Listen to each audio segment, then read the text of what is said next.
Ángel Aguilar, a mi derecha, que es fiscal de delitos del odio y discriminación, que es licenciado por la Universidad de Zaragoza, es fiscal de carreras desde hace 20 años, ha sido especialista en menores, en delincuencia de menores y ha publicado libros y también artículos. A su vez, a mi izquierda tenemos al magistrado del Tribunal Supremo, Andrés Martínez Arieta, que os presentaré después. Pero podríamos hacer un pequeño cambio, en vez de hacer una pausa, ya que los dos temas quizás tienen algo que ver, y sería interesante tener a los dos ponentes a la vez a la mesa, de manera que las preguntas puedan dirigirse al uno al otro después de la intervención de cada uno de ellos. Con Miguel Ángel hemos tenido algunas entrevistas anteriores, nos ha ayudado muchísimo en varios temas, en temas del desarrollo del Código Penal, y sé que es un gran amigo de la comunidad, y con Andrés Martínez Arieta también han habido unas relaciones anteriores. Voy a pasar primero la palabra a Miguel Ángel y gracias por estar aquí. Muchas gracias. Buena tarde. Shalom. Buenas tardes a todos y todas. Es para mí un honor poder... ¿Se oye bien? ¿Sí? ¿No hay problemas de acústica? Ahora, me parece que ahora se acerco más. Vale. Bueno, pues bienvenidos a todos. Muchas gracias por tener el honor de participar en este primer congreso sobre antisemitismo en Cataluña.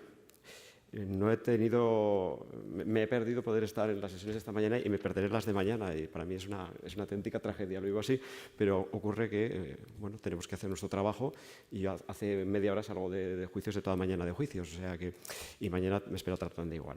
Pero me hubiera gustado porque sobre todo en estos congresos lo que tienes oportunidad no solamente es de explicar, sino sobre todo de oír y de intercambiar experiencias, conocimientos y de aprender, ¿no? Y hay mucho que aprender.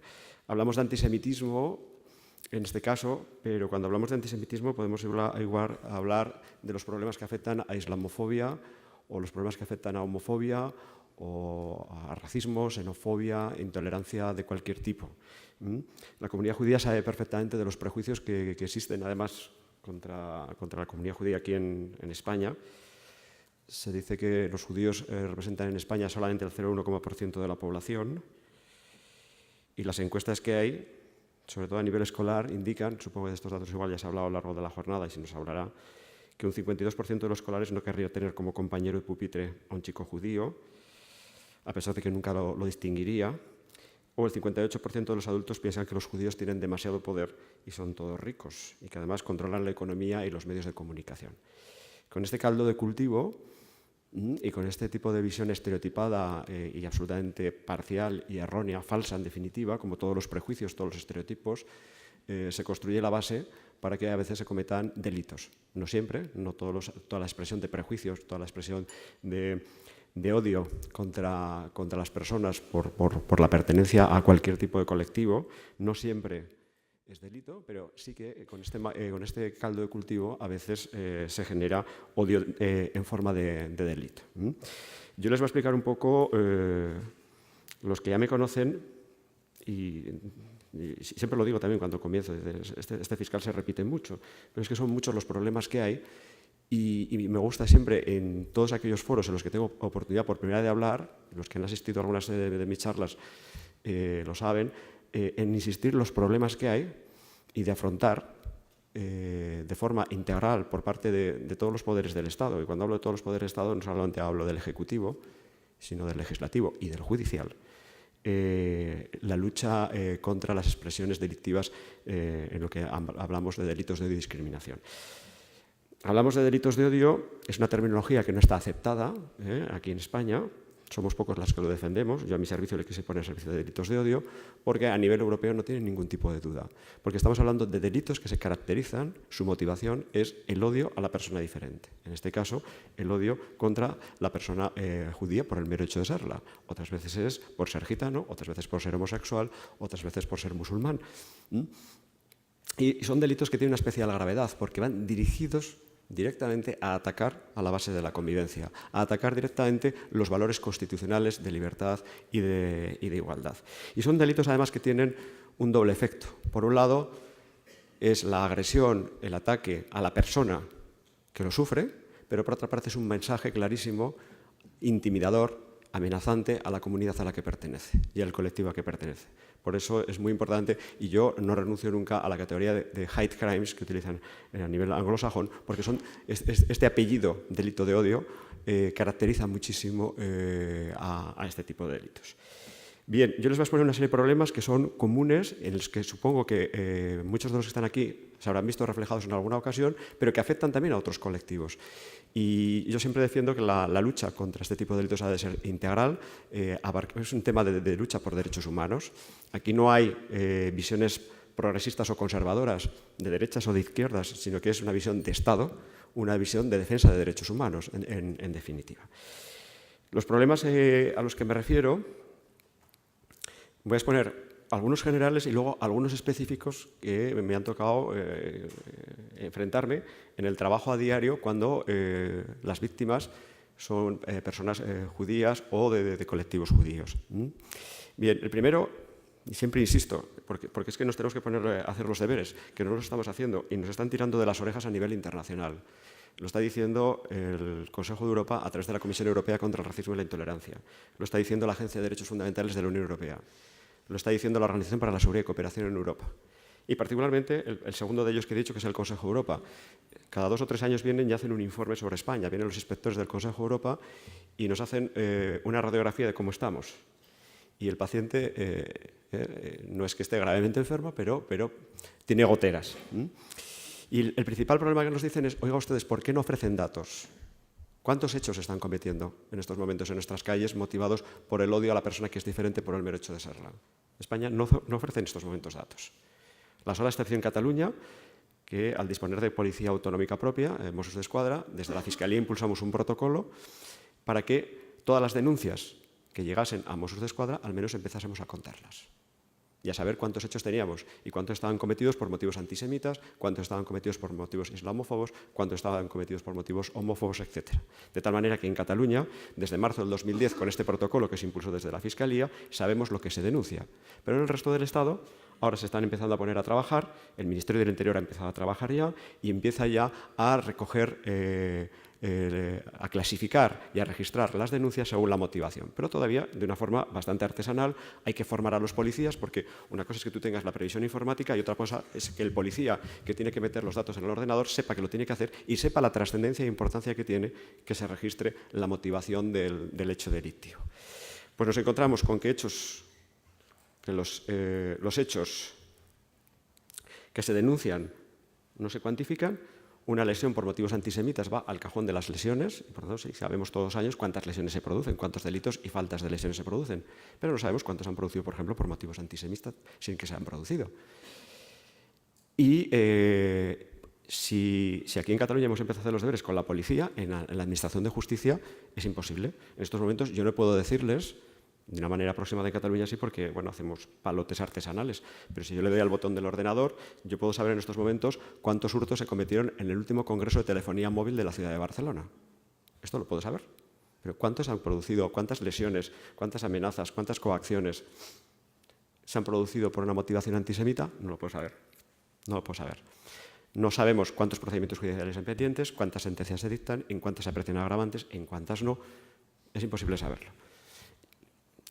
Insisto que a nivel policial se está trabajando, tanto a nivel de autonómico ya llevamos 2 años, casi 3, a nivel estatal han empezado este año, pero a nivel de justicia no se espera, ni está ni se la espera.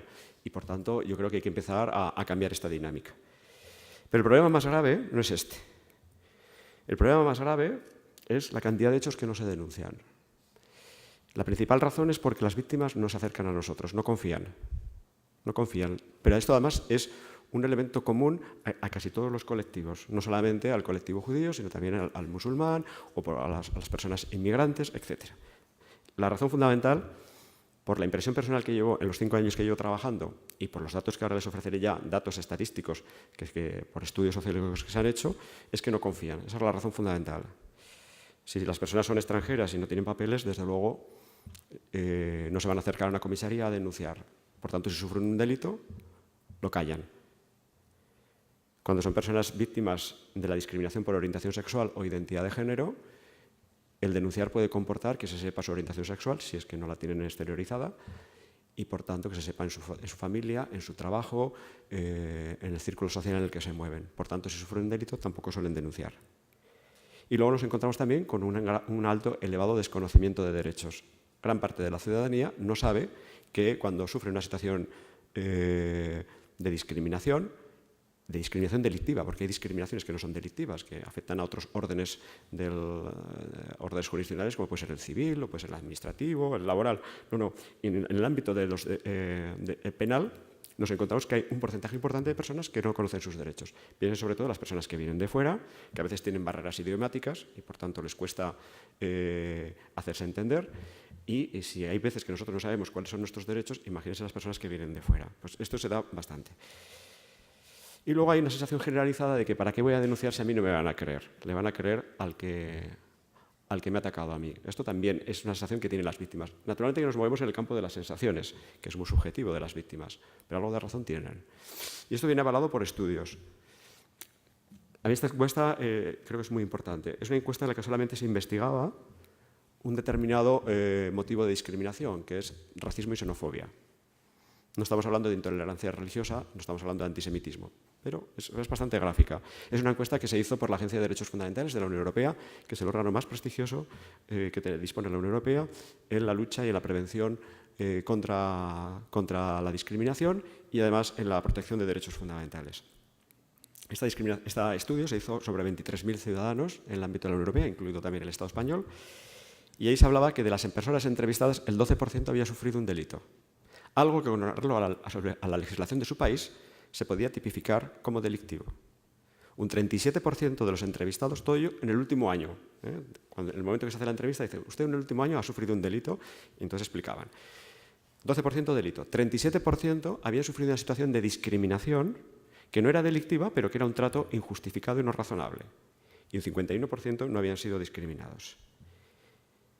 De los que habían sufrido delito, y quédense con esta cifra, que es la cifra preocupante, y esto afecta a toda la Unión Europea, no solamente en particular de España. Veremos que en España el problema es más grave. Afectaba la falta de denuncias al 82% de los casos. Es decir, que 8 de cada 10 asuntos que pasan en las calles, a la Fiscalía, a la Policía o a los juzgados, no llegan, por diferentes razones. El 64% porque pensaban que no iba a servir para nada. Por tanto, ahí tenemos que hacer un cambio en nuestra forma de trabajar, en nuestra forma de acercarnos a la ciudadanía, en ganarnos la confianza de la ciudadanía para que denuncie y para que confíe en la justicia como forma de protección y tutela de sus derechos. El 64% no confiaba. El 46%, lo que les hablaba antes, desconocían cuáles eran sus derechos. El 54% lo conocían. En España, el grado de desconocimiento de derechos, según el Eurobarómetro que se hizo ese mismo año del 2009, afectaba al 54% de las personas que habían sufrido una situación de discriminación. 54% de desconocimiento de sus derechos. Aquí tienen otro organismo que se encarga también de tutelar ya en el ámbito de España el principio de igualdad por motivos étnicos o raciales. Estamos hablando de racismo y xenofobia. Si se darán cuenta, casi todos los instrumentos internacionales que hay han empezado, y todos los organismos de protección, por racismo y xenofobia, porque es quizá el motivo de discriminación más grave. Pero lo que estoy diciendo respecto a racismo y xenofobia es aplicable a cualquier otro motivo de discriminación. Y en este caso, cuando estamos hablando de antisemitismo. Este informe es del año 2011, este es muy reciente. Se hizo en 8 comunidades autónomas, entre ellas Cataluña. La falta de denuncias afectaba al 94% de los casos. Si la media europea era el 82%, aquí estamos en el 94% de hechos que no se denuncian. Por lo cual tenemos ahí una gran cifra sumergida, como digo yo siempre, estamos ante un iceberg en el que asoma una punta, que es lo que se denuncia, y lo que no se denuncia lo desconocemos.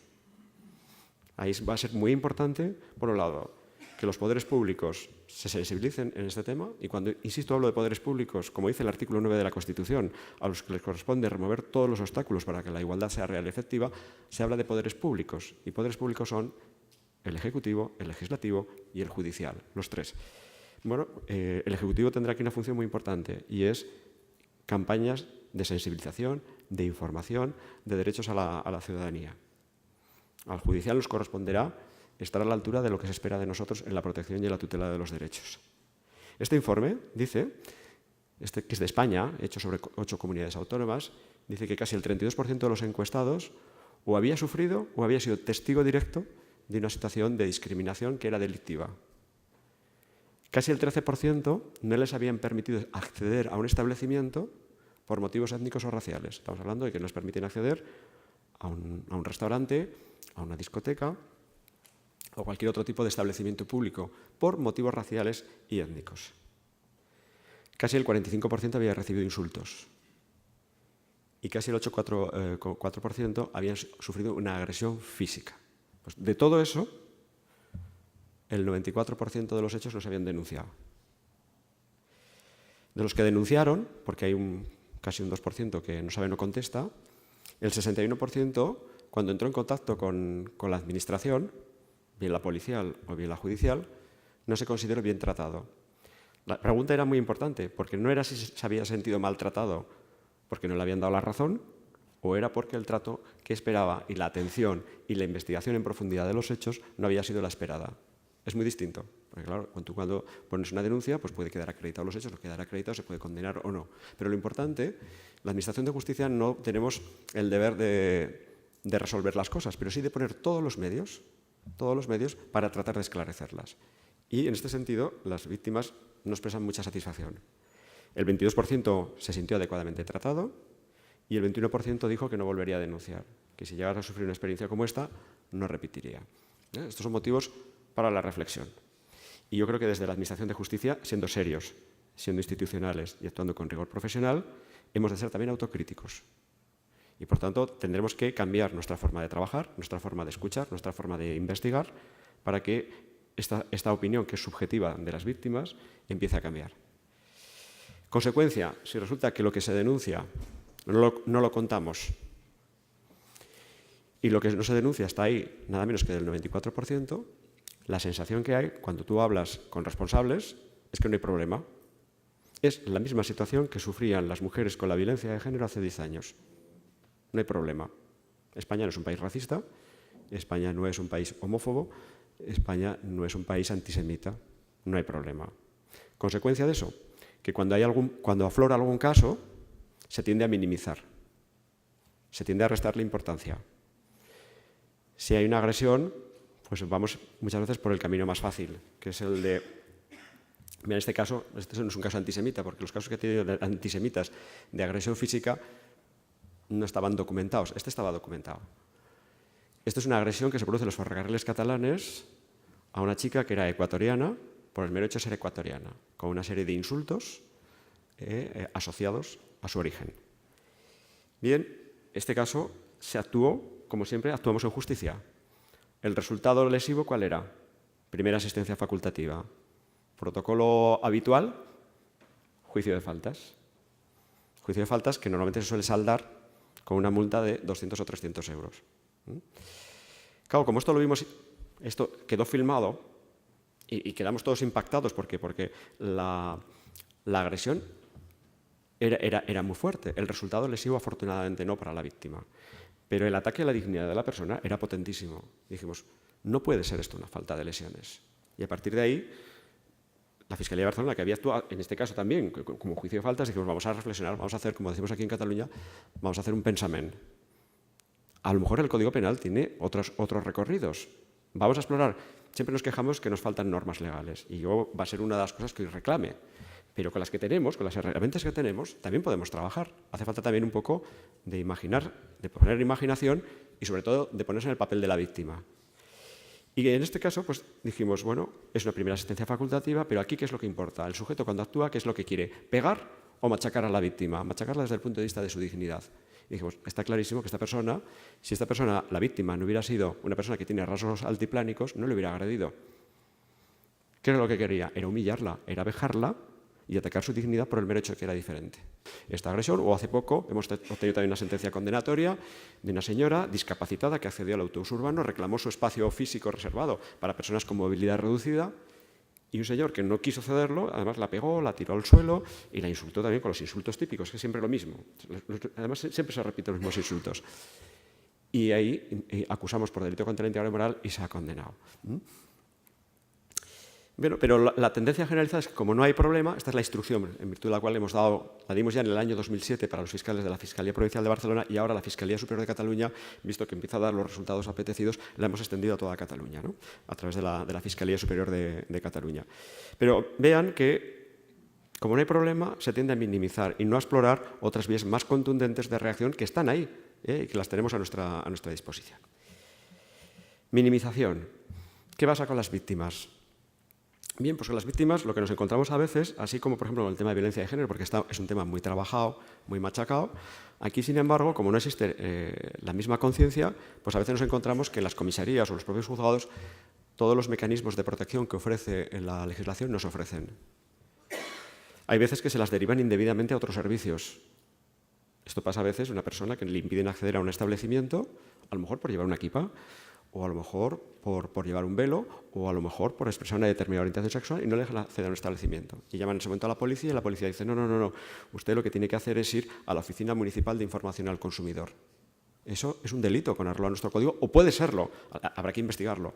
Y luego llegaremos a la conclusión que sea. Y está en el artículo 512 del Código Penal. Y sin embargo, muchas veces por falta de formación o por falta de sensibilización, pues no se deriva a donde se tiene que derivar. Otra cosa que también es muy importante. Yo quiero hacer una defensa de nuestros cuerpos y fuerzas de seguridad. Yo creo que hacen un magnífico trabajo. Hay veces que no lo hacen tal y como todos esperábamos, o incluso en justicia, porque nos falta preparación, formación, o porque actuamos muy deprisa. Pero es cierto que hay una cosa que sí que tenemos mucho los españoles y es un gran sentido del humor. Y hacemos broma. Y las bromas y el sentido del humor, que es muy bueno, sobre todo en los tiempos que corren, hay veces que expresan los prejuicios que tenemos. Esto es una judiada, ustedes lo habrán oído muchas veces, ¿no? Bueno, pero también he oído, ya viene otra Machu Picchu a presentar una denuncia. Esto lo he oído yo, esto no me lo han contado, esto lo he visto yo. Son 20 años trabajando en el juzgado de guardia, trabajando en los juicios, y este tipo de expresiones, primero que están prohibidas. En un funcionario público tienen que quedar totalmente, insisto que esto es minoritario, pero lo hay, tiene que quedar totalmente desterrado, por razones éticas y profesionales, y porque lo tenemos prohibido en nuestro código deontológico, ¿no? Y podemos tener responsabilidades, no solamente a lo mejor penales, pero sí desde luego disciplinarias. Pero sobre todo por una razón práctica muy importante. Si ya que solamente tenemos un 4% de víctimas que denuncian, que teóricamente vienen a confiar en nosotros, como escuchen algún tipo de mirada, a veces son miradas de complicidad. Yo he sentido decir, pues esta boyera no parece tanto. Esto lo he escuchado yo. Entonces, cuando la víctima escucha esto, se va. O si se queda, incurre en tal cúmulo de contradicciones que ese testimonio luego va a ser difícil sostenerlo como elemento incriminatorio contra el autor de los hechos. Por tanto, eso hay que desterrarlo totalmente. Primero, por razones legales y, en segundo lugar, por una razón evidente, y es sobre todo de eficacia en la investigación de este tipo de hechos. Otro tema que también me encuentro, ya les decía, llevo trabajando muchos años en la Fiscalía y los fiscales siempre nos basamos en el testimonio de las víctimas, es nuestra prueba normalmente. Ya sabemos que los acusados tienen el derecho a no decir la verdad, lo tienen consagrado constitucionalmente. Entonces, cuando tú tienes dos versiones, normalmente siempre tiras con la declaración de la víctima, salvo que sea una declaración que tenga contradicciones y que, por tanto, no sea verosímil lo que dice. Pero ese es verosímil siempre lo tenemos en cuenta. Y formulamos nuestras acusaciones, o deberíamos formular siempre nuestras acusaciones, salvo que veamos datos que no apunten a la verosimilitud de lo que dice la víctima. Bien, pues siempre me encuentro, y tenemos que recurrir muchas veces, que vemos que aquí si el delito no deja rastro, ante versiones contradictorias o se archiva o después se dicta sentencia absolutoria. ¿Por qué en este tipo de delitos y no en los otros? ¿Por qué si yo me baso en el testimonio de la víctima, por ejemplo, para defender una violación, aunque a la víctima no le hayan causado ningún tipo de desgarro, voy con el testimonio de la víctima, y sin embargo en estos se plantean las dudas de credibilidad siempre? Es que las víctimas no tienen otra cosa que hacer que acudir a la comisaría o al juzgado a no contar la verdad. Habrá algún caso que sí, pero pues casi siempre tienes el problema de las dudas de credibilidad de las víctimas. Y luego lo que sí que tenemos, lo que nos afecta a todos los profesionales que trabajamos como servidores públicos, es un desconocimiento de la realidad de las víctimas y sus colectivos. Desconocemos en el mundo en el que se mueven, desconocemos sus costumbres culturales, religiosas, desconocemos muchas cosas. Y eso nos lleva muchas veces a no hacer las cosas bien, a no tener los ojos bien abiertos cuando interrogamos o cuando se practican las pruebas en el juzgado de instrucción o en el acto del juicio oral. Otro problema que también nos encontramos es que las investigaciones policiales no son suficientes. No son suficientes por lo que les decía hace un momento, ¿no? Porque desconocemos a veces la realidad que rodea a las víctimas o porque no estamos preparados o formados en acreditar bien la motivación de los hechos delictivos. La motivación es totalmente subjetiva y no la podemos acreditar más que con elementos circunstanciales. Es muy importante conocer todos aquellos indicadores de polarización, así se denominan a nivel internacional, que nos permiten acreditar la motivación de los hechos. Y nos encontramos que las investigaciones son insuficientes. En este sentido, el Tribunal Europeo de Derechos Humanos es categórico. Aquí les muestro una serie de sentencias, la última es de julio del 2012, en la que ha sido condenado España precisamente por no investigar suficientemente un incidente racista. El mandato del Tribunal Europeo de Derechos Humanos es investigación eficaz, punto 1. 2. Aunque aparentemente no sea un incidente racista, xenófobo, antisemita, si hay una serie de indicadores, hay que desenmascarar realmente si lo hay. Y, por tanto, poner toda la energía necesaria por parte de los poderes del Estado en tratar de desenmascarar la motivación racista, xenófoba o antisemita de los hechos. Y luego establecer, y luego hablaremos de este tema, mecanismos de respuesta contundentes, sanciones eficaces, proporcionadas a la gravedad de los hechos. Bien, cuando les hablo de testigos de los que las investigaciones son incompletas, echamos en falta a veces que en los atestados policiales, y esto sí que nos hemos puesto a trabajar con el protocolo con Mossos d'Esquadra, yo creo que ha habido un cambio, todavía no todo el cambio que se espera, pero sí ha habido un giro muy importante en cómo se tienen que hacer los atestados, en torno a la acreditación de la motivación del delito, en la necesidad de no quedarse solamente en el autor material de los hechos, sino en investigar y profundizar si pertenecen a tramas o grupos organizados, la investigación de las páginas web, quiénes están detrás de ellas, quién financia a determinados grupos. Esto es lo que hay que investigar. No nos quedemos con una agresión física como... Bueno, es que tengo varias. En esta semana han salido ya varios escritos de acusación. En 2 semanas han salido 3 o 4 escritos de acusación de grupos de skinheads pegando en la calle. Pero no nos queremos quedar en eso. O cuando tenemos un concierto neonazi en la ciudad de Barcelona, no nos quedamos exclusivamente en el concierto. Tratamos de rascar quién está detrás. Quién es la organización que convoca, quién es la organización que se financia, etc. Y esto es el mandato que hay que dar a los cuerpos y fuerzas de seguridad y a los propios fiscales, investigar. En los atestados tienen que estar recogidos todos aquellos elementos que incriminan y que permiten acreditar esa motivación. Los tatuajes son importantísimos, son un elemento de caracterización o un elemento de polarización potentísimo, que tienen diferentes. La simbología hay que conocerla. Supongo que muchos de los que están aquí conocen lo que significa el número 88. Pero hay veces que nuestros policías no lo saben. Ustedes lo saben porque lo han sufrido algunos en su memoria histórica y en sus familiares. El número 88 significa Heil Hitler, porque el 8 es la letra H del abecedario. Esto la policía lo tiene que conocer. Hace cuestión de 2 o 3 años tuvimos un encuentro de fútbol entre un grupo ultra vinculado a los Boys of Noise y otro grupo otro equipo de jugadores que eran de sudamericanos. Y claro, los nacionales ultras, como perdieron, pues resolvieron el tema a tortas, como es lo que saben, ¿no? Y aquí fue muy importante que la policía documentara muy bien todos los insultos racistas que hubo en el encuentro de fútbol, pero sobre todo supo muy bien detectar que había algunos jugadores, más de uno además, que llevaban el número 88 en su camiseta. Y que yo sepa, no hay 88 jugadores en un equipo de fútbol. ¿Por qué llevan el 88? Bueno, ese dato era poderosísimo y fue muy importante que la policía lo documentase. Que tienen diferentes tipos de simbologías que a veces, salvo personas muy cercanas a este tipo de temas, las conocen, pero que nuestros policías las tienen que conocer para aplicar la ley. Sobre todo cuando además este tipo de simbología se exhibe en campos de fútbol, que está absolutamente prohibida además, en virtud de la aplicación de la ley de violencia en el deporte y el reglamento que la desarrolla. Los grafitis. Los grafitis tenemos, cuando les hablaba antes de que se tiende a minimizar los hechos, quizá por falta de preparación, por falta de formación o falta de sensibilidad, los grafitis se suelen resolver casi siempre, como una falta de deslucimiento de bienes inmuebles. Es decir, como si la voluntad del sujeto fuera afear, que tienen varias, afear, esto es un cementerio judío, no es de aquí de España esta, pero esto sí que es de aquí, algunos lo conocerán de aquí, es de la sinagoga de Barcelona, de la calle Avenir. ¿Ustedes creen que el sujeto que hizo estos grafitis, la voluntad que tenía era mancharle la fachada a la comunidad judía, en este caso a la comunidad judía de Barcelona? No. Cuando le ponen una esvástica y les dice putos judíos, ¿cuál es la voluntad? Amenazarlos. Pues caramba, apliquemos no a la falta de deslucimiento de bienes inmuebles, sino el delito de amenazas a colectivos previsto específicamente en el artículo 170 del Código Penal. O a lo mejor, dependerá del contexto, de un delito de ofensa a los sentimientos religiosos previsto en los artículos 522 y siguientes del Código Penal. Todo esto ocurre porque no tenemos la necesaria formación. Yo lo que reivindico, llevamos ya varios años pidiendo en la memoria de la Fiscalía de Barcelona, es formación y formación obligatoria. No puede ser que yo puedo hablar de la formación que recibimos los fiscales, que es muy parecida a la que reciben los magistrados. Cada año, pues la Fiscalía General del Estado ofrece una serie de cursos de formación, que normalmente se hacen en Madrid. Hay algunos descentralizados, pero pocos. La mayoría están en Madrid.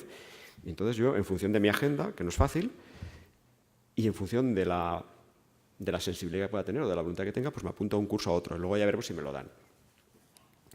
Claro, la formación en igualdad, cuando hablamos de igualdad, la discriminación es el ataque a un valor superior del ordenamiento jurídico, no es algo caprichoso. O sea, la igualdad, si ustedes cogen el artículo 1 de la Constitución o cogen nuestro Estatuto de Autonomía, verán que la igualdad, junto con la libertad, el pluralismo político y la justicia, son valores superiores del ordenamiento jurídico. Es decir, son las 4 patas que sostienen el Estado de Derecho del cual disfrutamos.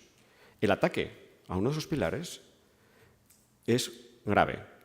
Y lo que no puede ser es que nuestros operadores jurídicos, tanto jueces, fiscales, secretarios judiciales, cuerpos y fuerzas de seguridad, colegios de abogados, facultades de derecho, los forenses, funcionarios de prisiones o seguridad privada, tengamos una formación voluntaria. No. En esto la formación ha de ser obligatoria.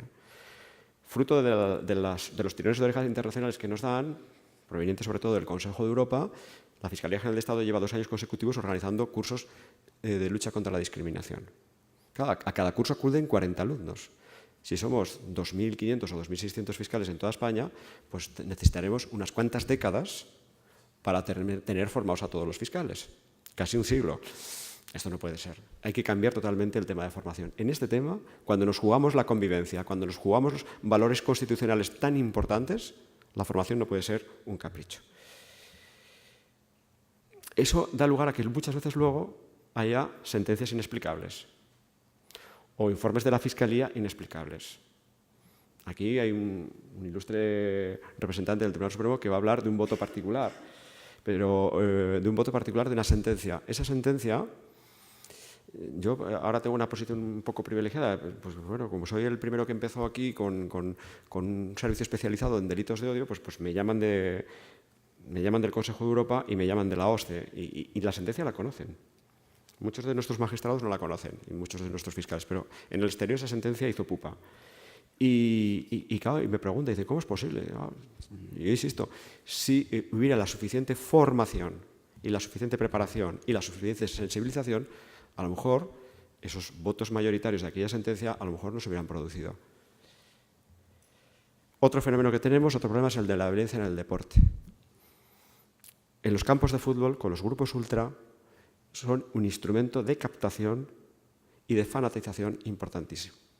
Tenemos una de las mejores leyes de violencia en el deporte de toda Europa y un reglamento que la desarrolla del año 2010 potentísimo y todavía no se le ha sacado todo el jugo que ha de esperar. Aquí en Cataluña sí que es verdad que con Mossos d'Esquadra, que son los que tienen la función de coordinadores de seguridad en los campos de fútbol, sí que estoy muy pendiente de la aplicación efectiva. Y símbolo que haya, bien pancartas, bien cánticos, etcétera, de incitación al odio, aquí no va a haber una pancarta, o intentaremos evitarlo, pero yo creo que no, porque en cuanto se vea se retirará, como en un determinado campo de fútbol en Madrid, que se exhibió una pancarta de 200 metros cuadrados con las juventudes hitlerianas disparando con fusiles.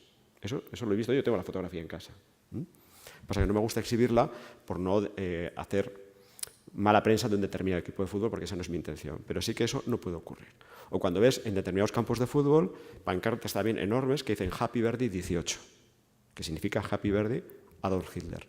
Y eso ocurre muchas veces cuando ocurre sobre todo encuentros de fútbol el día 20 de abril de cada año. Eso no se puede aplicar. Y además que hay una ley que lo prohíbe, por tanto esa ley tiene que aplicarse. Aquí tenemos pues, determinados grupos. Intentamos no hacer mucha publicidad de ellos para no precisamente promocionarlos, pero los tenemos. Ahora, eso sí, intentamos tenerlos lo suficientemente controlados. Hace poco habrán visto que formulamos un escrito de acusación con cerca de 120 años de petición de pena de prisión para un grupo vinculado, el famoso grupo de los casuals, vinculado a estos grupos ultras en un encuentro de fútbol, o sea, en un equipo de fútbol. Aquí tienen también un caso, en este caso de islamofobia, en que hemos aplicado la legislación del deporte por hacer islamofobia en un estadio también de fútbol. Este es el caso del encuentro de Badavín que les hacía anteriormente. Un buen trabajo policial, unos buenos policías que conocían perfectamente los elementos que permiten acreditar la motivación de odio, permitió aplicar una sentencia importantes penas con la agravante de discriminación. Otro problema que también tenemos importante. Hoy ha llegado una noticia, ustedes lo habrán visto, en Holanda, de un chico que se ha suicidado por el tema de acoso escolar. Es un tema, el acoso escolar discriminatorio. Ya les hablaba antes de la encuesta esta de que el 52% de los escolares no querría tener un compañero de pupitre, un chico judío. Y claro, como un chico diga que sea judío, veremos a ver si algunos no le hacen la vida imposible. Esto puede ocurrir. La experiencia que yo tengo, yo he estado varios años en la Fiscalía de Menores. Es que esto es como las almorranas, se trata en silencio. Es decir, cuando hay un caso de acoso escolar, muchas veces los colegios, en vez de ponerlo en conocimiento de las autoridades, lo silencian. Porque nadie quiere tener el San Benito de tener un caso de acoso escolar. Y a veces se resuelve de aquella manera. Y en algunos casos de forma excepcional, pero ocurre, el que acaba yéndose del colegio, harto, es el chico discriminado. Y los que permanecen, los discriminadores. Por lo tanto, yo aquí lo que hago es un llamamiento es a la implicación tanto de las autoridades educativas como de la Fiscalía de Menores para que se coordinen y cuando haya un caso de estos, actuar desde la vía penal. Porque además el derecho penal de menores, a diferencia del de adultos, ofrece herramientas muy poderosas para prevenir el día de mañana. Allí se aplican medidas educativas, no se aplican penas de prisión. Y por tanto, actuar de forma temprana desde la jurisdicción penal en estos casos, no digo en todos, pero en algunos, habrá que ver, pues, afortunadamente en el ámbito de la justicia de menores pues está la posibilidad de mediación, reparación, etcétera, o incluso de archivar el procedimiento si el caso no lo merece, pero la posibilidad de aplicar medidas educativas que eviten que el día de mañana ese chico o esa chica pueda acabar siendo una persona que acabe cometiendo delitos más graves. Por tanto, es muy importante el tema del bullying. Y luego, otro fenómeno, que luego se hablará sobre ello, que es el tema del discurso de odio. El tema del discurso de odio, donde lamentablemente yo creo que en España no se está haciendo lo suficiente. Se está empezando a cambiar, empieza a haber un cambio de mentalidad, pero es muy lento, muy lento. El discurso de odio tampoco es fácil definirlo, pero hay cosas desde luego que sí que son clarísimas discurso de odio. Cuando mi compañero, que después me seguirá en el uso de la palabra, hable de la famosa sentencia de 12 de abril, pues veréis que y eso no se consideró discurso de odio, pero yo puedo recordar algunas de las expresiones que decía en esta sentencia. Decía, una primera condición que se impone es eliminar a los judíos. Una nación que no elimina a los judíos acaba tarde o temprano siendo devorada por ellos. Esto está en los hechos probados de la sentencia. Los judíos son una raza tan pestilente, leprosa y públicamente peligrosa que merecen ser arrancados de raíz y destruidos antes incluso de su nacimiento. Pero había expresiones de este tipo no solamente para los judíos. También decía, los niños y las niñas adoptados por maricones y tortilleras suelen acabar ya de niños adolescentes y adultos en las camas de sus padres madres, duplicados o prostituidos por estos en esas direcciones. Había referencias también a los gitanos, había de todo tipo, pero no eran expresiones que a veces pueden, digamos, chocar o ofender a cualquiera de nosotros, no, es que eran expresiones dirigidas a sembrar odio y violencia contra estos colectivos. Y por tanto, ese tipo de discurso de odio, desde luego, no puede quedar amparado, y después se hablará a lo largo y tendido de ello, bajo la libertad de expresión. Y no porque lo diga yo, sino porque lo dice el Tribunal Europeo de Derechos Humanos de forma reiterada.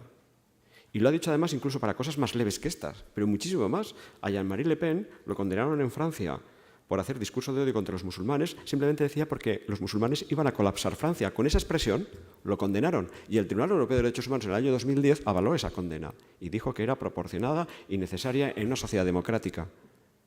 Quiere decir que hay que cambiar un poco la mentalidad. Tenemos el problema de que en España hemos venido de una dictadura de 40 años. Entonces, quienes han escrito sobre discurso de odio son personas, los catedráticos, cabezas magníficas, que escribieron en los años 80 y 90. Yo lo que digo es la doctrina un poco ochentera, de los 80s. Y esta doctrina está muy influenciada porque veníamos después de una dictadura con una constitución recién aprobada y por proteger a ultranza la libertad de expresión. La libertad de expresión es un valor fundamental.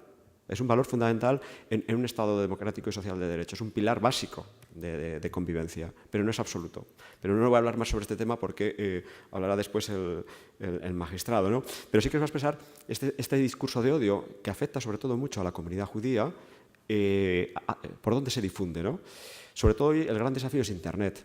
Es difícil ya, nosotros aquí en la Librería Europa, tan pronto se aprobó el Código Penal del año 95, si entró en vigor, me parece que fue en mayo me parece que fue del 96, ¿no? Pues en octubre Mossos d'Esquadra estaba entrando en la Librería Europa. O sea, nosotros tuvimos clarísimo que lo que ocurría en la Librería Europa, que es el mayor centro de difusión de la ideología nacional socialista, no solamente para España, sino para toda Latinoamérica, que produce miles de libros para toda Europa y para toda Latinoamérica, y que es un auténtico bochorno, que insisto, cuando yo viajo al extranjero me preguntan ¿por qué está abierta la Librería Europa? Digo, porque no tenemos la posibilidad de clausurarla, porque pertenece a una persona jurídica, y cuando el legislador en España introdujo la responsabilidad de las personas jurídicas, se olvidó del artículo 510 y del artículo 607, y por eso se puede clausurar, ¿no? Bien, pues ahí se hacían conferencias de todo tipo, además, y venían líderes del Ku Klux Klan, y venían personas que defendían el Holocausto, o al principio lo justificaban, después lo negaban. Después del año 2007 lo empezaron a negar con toda tranquilidad, ¿no? Por la sentencia del Tribunal Constitucional. Bien, la Fiscalía de Barcelona lo que hizo fue mandar a Mossos d'Esquadra, cada vez que había una conferencia con una persona que teníamos indicios racionales de criminalidad poderosísimos por los antecedentes que tenía, por lo que había escrito, por lo que había dicho en otras ocasiones, y por tanto existía un alto riesgo de que volviera a decir lo mismo, mandamos a Mossos d'Esquadra, lo filmábamos y lo seguimos haciendo. Ahora ya no, porque ya no convocan tantas, ¿no? O las que se convocan ya saben ellos a quién tienen que traer y qué tiene que decir. Pues eso antes se hacía así, pero ahora no. Ahora ellos saben que la gran arma de difusión masiva es Internet. Y nos encontramos, hay algunas organizaciones como el Movimiento contra la Intolerancia y el Observatorio Español contra el Antisemitismo, que está muy vinculado también al Movimiento contra la Intolerancia, a la Federación Estatal de Comunidades Judías, nos habla de más de 1000 páginas en el conjunto de España que se dedican a sembrar el odio. ¿Por qué? Porque llegan a miles de personas, o a veces millones, depende. Yo tengo alguna página web que hemos investigado que tienen millones de visitantes, porque son páginas que se abren desde muchos sitios. Y además, con la sensación de anonimato potencial. Por tanto, llegan a mucha más gente. Si ustedes ven las manifestaciones que convoca la extrema derecha en la ciudad de Barcelona, acuden 4 pelagatos. Pero por Internet se mueve muchísimo, muchísimo. Y además les permite la conexión entre los diferentes grupos de toda Europa. Bien, pues y ahí tenemos dificultades, porque algunos de los servidores de estas páginas web están alojados en países que tienen una regulación de la libertad de expresión sin límites. Y eso supone una dificultad muy, muy importante. Las redes sociales es otro instrumento fundamental. La música del odio, música rack, el Tribunal Supremo ahí sí que tiene 2 sentencias potentísimas, caso Hammerskins y caso Blood and Honor, donde se trataba de grupos que se dedicaban a la distribución de música rack. Música rack es rock contra comunismo. Música OI, que es música nazi, en la que se habla de eliminación y exterminio de judíos, de negros, etc. Bien, yo puedo garantizar en estos momentos que en Barcelona, cuando hay un concierto de estos, si es que lo celebran, son filmados íntegramente y si cometen delitos y cantan alguna de estas canciones, se les abre procedimiento penal. Desde que lo empezamos a hacer, llevamos 2 años que el año anterior ya lo tuvieron que hacer de forma clandestina. Ahora lo hacen, lo comunican en el último momento. Antes lo hacían y llenaban, este que tienen en pantalla es de Batallón de Castigo. Fíjense usted el nombre, Batallón de Castigo. Iba acompañado un telonero que se llamaba Más que Palabras. Pues estos convocaron en Sabadell y llenaron una sala hasta los topes de gente. Como los filmamos y además investigamos las empresas que había detrás y las páginas web, les han visto las orejas al lobo. El año pasado ya no lo publicaron y ya no pudieron llenar una sala. Ahora lo comunican por Facebook en el último momento y lo celebran en un lugar cerrado en el que para poder entrar necesitamos orden judicial. No da tiempo porque nos enteramos 2 o 3 horas antes y a lo que llega la policía ya no da tiempo para entrar. Pero hemos conseguido al menos el año pasado que ya no lo celebren de forma abierta al público. Lo hacen en ratoneras, en los sótanos de algún local. Bueno, de esta manera hemos evitado el efecto, sobre todo perverso, de propagación indiscriminada a todo el público. Si al final acuden 4 gatos y son los convencidos, pues ya me quedo tranquilo. Este año ni siquiera lo han convocado, y si lo han convocado, la policía no se ha enterado, y normalmente se suele enterar, porque tenemos una unidad que se dedica a vigilar este tipo de delitos, y luego el tejido social es muy potente en Cataluña, y enseguida te llega el aluvión de que van a celebrar un concierto de estos. De momento, en Barcelona, por lo menos yo puedo garantizar, a diferencia de otras ciudades, que aquí no se hacen conciertos nazis. Y si se hacen, se filman. Y si cometen delito, se les persigue, sin ningún tipo de contemplación. Aquí tienen, este es el del año pasado. Diferentes operaciones que se han ido realizando por Mossos de Escuadra en relación a música rack y en relación a propagación vía Internet de discurso de odio. Diferentes. Este caso me gusta exhibirlo porque cuando se dice una sentencia o cuando se dice por parte de un fiscal, que lo he escuchado yo, y un fiscal además muy representativo, es decir, no estamos hablando de un fiscal de provincias, que dice que el delito de provocación al odio exige una incitación directa a la comisión de delitos y que si no hay un peligro acreditado, no hay delito, yo les pondría este caso. Este caso ocurrió, la operación es de junio, pero ocurrió en marzo. Yo estaba en Madrid cuando ocurrió el caso. Me llamaron por teléfono y me comunicaron 15 personas encapuchadas, en plan comando terrorista, vestidas absolutamente de negro, y después de propagar bengalas y generar la confusión, acudieron a un concierto independentista en la ciudad de Manresa y se liaron a tocar el tambor, que le llaman ellos, a los chicos que había allí en la fila esperando para entrar al concierto. Uno de ellos le abrieron la cabeza totalmente y estuvo un mes en coma. Esto ocurrió un sábado. El lunes vino a mí el máximo responsable de la Comisaría de Información de Mossos de Escuadra a traerme las fotos y se me pusieron los pelos de punta. Me saltaron las lágrimas, así de claro. Para que luego digan que la difusión, este grupo que luego se investigó y hemos conseguido identificar a 15 personas que están en este momento en prisión provisional, para que digan que todo esto es inocuo y que hay que demostrar el peligro que suponen este tipo de grupos. Para que vean, es que la difusión de este tipo de música, sobre todo cuando se hace en conciertos entre gente joven, normalmente vinculada a sectores marginales de la sociedad, y se le combina con drogas, se le combina con alcohol, y se dice que hay que exterminar a todo el que se ponga por delante, pues esta gente luego sale a la calle y lo hace. Lo que pasa es que muchas veces, o no, como yo tuve un caso, que hasta que conseguimos que denunciara en Manresa también, un chico negro que vendía CDs en la calle, en el Tom Manta, y lo apalearon por ser negro. Y este chico no quería denunciar. Claro, y eso se queda ahí, en la nebulosa. Al final conseguimos que denunciara y al final hemos conseguido que se condenase el caso. Para que digan que esto luego es inocuo, ¿no? ¿Qué les voy a decir de la ley en Europa, ¿no? Es lo que les estaba comentando antes. Bien, esta provocó además una sentencia del Tribunal Constitucional. Desde el año 2007, la negación del Holocausto no se puede perseguir en España. Estamos incumpliendo. El Constitucional lo declaró inconstitucional la simple negación del Holocausto, pero sí que orientaba al legislador a que en determinadas condiciones se pudiera perseguir. Y sin embargo, llevamos años que no se ha hecho. Ahora se anuncia una reforma del Código Penal en la que el negacionismo se va a sancionar siempre que suponga la generación de odio o hostilidad contra determinados colectivos. En el resto de Europa no entienden que el negacionismo no se esté persiguiendo en España. Y estamos incumpliendo una decisión marco de la Unión Europea del año 2008 que obliga al Estado español y daba un plazo de 2 años de transposición de esa decisión marco, y lo estamos incumpliendo desde noviembre del 2010 para la persecución del negacionismo y no lo hacemos. El caso de la librería Calqui, que yo ya no voy a entrar en detalle porque hablará el magistrado, ¿no? Me gusta esta fotografía porque sí, voy a terminar enseguida. Esta fotografía es muy, muy orientativa. Este es el monumento al Holocausto. Estas 2 sentencias del Tribunal Supremo, la del Tribunal Supremo y la del Tribunal Constitucional, no nos deben obligar a reflexionar. No podemos tener una interpretación generosa con la libertad de expresión cuando lo que está es en peligro colectivos enteros de personas, cuando lo que se pone en peligro es la convivencia de las personas. No sé cuánto tiempo dispongo.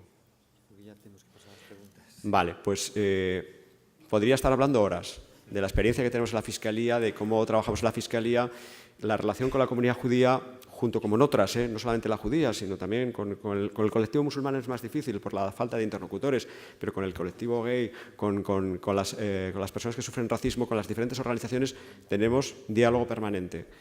Es muy importante que si hay aquí representantes de colectivos que, por favor, transmitan siempre el mensaje a las víctimas de que han de denunciar. Que sin la denuncia no podemos actuar, que la denuncia de ellos, o sea, la falta de denuncia, supone la impunidad de los otros.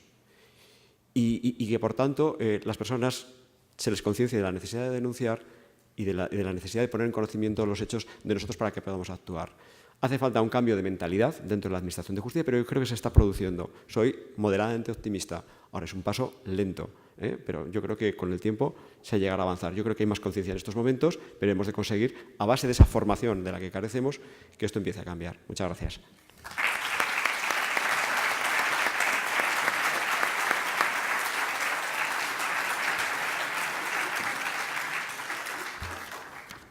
Bueno, Miguel Ángel Aguilar es probablemente el fiscal que en este momento está trabajando más todos estos temas en toda España, y en Cataluña tenemos la suerte de tenerlo aquí.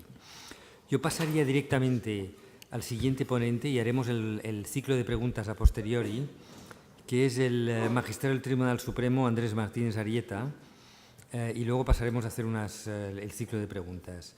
Es nacido en Logroño en 1955, licenciado en Derecho por la Complutense de Madrid. En 1980 es vocal del Consejo del Poder Judicial. También es vocal de la Comisión Nacional de Policía Judicial, profesor de Derecho Penal. En 1998 fue nombrado magistrado de la Sala Segunda, que es la Sala del Penal. Ha escrito 3 libros y muchísimos colectivos. Muchas gracias por estar aquí. Él está en Madrid normalmente y fue, tengo que decirlo, uno de los magistrados que hizo un voto particular en el caso de la librería que estamos hablando desde hace mucho rato, oponiéndose a la decisión del Tribunal Superior, o por lo menos poniendo en duda la decisión del Tribunal Superior en cuanto al derecho a la libertad de expresión por encima de la venta de los elementos nazis. Por favor, Andrés Martínez, adelante. Muchas gracias. Bueno, muchas gracias, y como es obligatorio, agradecer la convocatoria del seminario, del Congreso, y al mismo tiempo también agradecer a quienes se han convocado la oportunidad de poder debatir con ustedes el tema de lo que me corresponde a mí, los límites de la libertad de expresión en su relación con el discurso del odio. Ciertamente he estado esta mañana y esta tarde asistiendo a las intervenciones. Y claro, intervenir el último de una jornada me permite decir que me afirmo y ratifico en todo lo que han dicho los anteriores, los quienes me han precedido en el uso de la palabra, porque es cierto. La mayoría de las opiniones que se han vertido, la parte histórica, la parte sociológica y también la parte jurídica de mi compañero, la asumo porque estamos en un tema absolutamente no novedoso, porque evidentemente no es novedad, pero sí lleno de puntos de fricción, de una tensión permanente entre la libertad de expresión y aquella utilización de expresiones que puedan ser constitutivas o agresoras a personas individuales o a personas como miembros de un colectivo, que es lo que caracteriza al denominado discurso del odio. Nuestra Constitución del año 78 es una Constitución joven, veníamos de un régimen anterior, los principios de acción-reacción hacen que después de una época surja la contraria y en ese vaivén de actuaciones sea necesario buscar el equilibrio entre esta tensión permanente, como digo, entre libertad de expresión y discurso del odio, expresión y depuración de conductas que puedan ser constitutivas agresivas. Si uno repasa los repertorios de jurisprudencia, encuentra armas para defender una concepción de la libertad de expresión no agresora. Pero también hay recovecos donde uno puede decir, bueno, que la libertad de expresión tiene tal efecto expansivo sobre otros derechos que hacen que frente a ella, frente a la libertad de expresión, cedan otras alternativas, como pueda ser la penológica, la de incriminar este tipo de conductas. Además, en esta situación, o en este contexto sobre el cual estamos actuando, juega mucho la sensibilización de quienes son recipiendarios de la agresión, y las capas de la sensibilización son muy importantes y tienen un papel básico en la construcción de todo ello. Cuestionaba el anterior ponente, no Miguel Ángel, sino Xavier Voltaina, que le gustaría saber cuáles son los límites del derecho a la libertad de expresión. Y es cierto, se trata, las agresiones que son constitutivas de un ataque a la libertad de expresión y son constitutivas de un tipo penal, se trata evidentemente de delitos circunstanciales, depende mucho de las circunstancias. Es decir, la propia utilización de epítetos para calificar a una persona pueden ser agresivos o no en función del contexto en el cual se digan, en función del momento en el cual se diga y en función de la capa sensorial a la que afecte. Pero también es un delito que, frente a una concepción vulgar o popular de lo que sea delictivo, también tiene unos elementos técnicos que es necesario acudir para dar un poco de cobertura jurídica a esa construcción. Por poner un ejemplo, cuando una persona se ve desapoderada de parte de su patrimonio, inmediatamente la primera reacción que tiene es «me han estafado», porque nadie pierde dinero así como así, salvo que alguien haya desarrollado una conducta agresiva contra su patrimonio, típica del delito de estafa. La concepción vulgar de la estafa no tiene nada que ver con la concepción técnica de la estafa, en la cual pues, hay autores que han visto hasta 15 elementos distintos por los cuales se hace preciso técnicamente determinar cuándo hay estafa o cuándo no hay estafa, cuando la propia víctima ha colaborado en su desapoderamiento porque ha sido agresivo en sus negocios. En definitiva, se trata de un hecho delictivo, el del discurso del odio, el de las agresiones, el de las injurias, el de las calumnias, etcétera, con unos límites muy poco precisos. Para ello, y por ello es absolutamente preciso las campañas continuas de sensibilización a la ciudadanía para darse cuenta de cuál es el sustrato en virtud del cual se puede considerarse unas conductas constitutivas de un delito contra el discurso del odio, el artículo 510, o cuando se trata de conductas que justifican el genocidio y, por lo tanto, típicas del artículo 607. Esta sensibilización hace que sea necesario continuamente abordar la realización de congresos de este tipo o la permanente recordatorio de los elementos de un hecho que es considerado nocivo para la convivencia, para que en ningún momento podamos acudir a las vías de escape de la tipicidad penal en el delito contra los sentimientos de los ciudadanos y lo que se ha conocido como discurso del odio. Ahí, como decía el anterior ponente, hay una tendencia a minimizar los daños. Hay otra tendencia a decir, bueno, estos son casos aislados, apenas afectan a gente de la ciudadanía, son 4 descerebrados, a minimizar ese riesgo, cuestión con la que yo tengo bastantes dudas porque evidentemente se minimiza hasta que ocurre algo y en ese momento evidentemente llegamos tarde y estamos hablando de otro tipo penal. Pero hay claros ejemplos en la aplicación diaria de los tribunales, es decir, los que ha expuesto Miguel Ángel con anterioridad. También podríamos hablar de otros supuestos en los cuales organizaciones armadas se ha dicho que no constituyen un delito de asociación ilícita porque son mínimas, porque apenas agreden, porque apenas se reúnen, es un círculo cerrado, no afectan, no tienen salida al exterior y su salida es mínima. Pero también con relación a los discursos del odio se ha aludido a frases aisladas, fuera de contexto, no se sabe muy bien cuál es el contenido de la tipicidad. Es cierto que el tipo penal del artículo 607 aparecía un poco diluido en sus contenidos, también el artículo 510.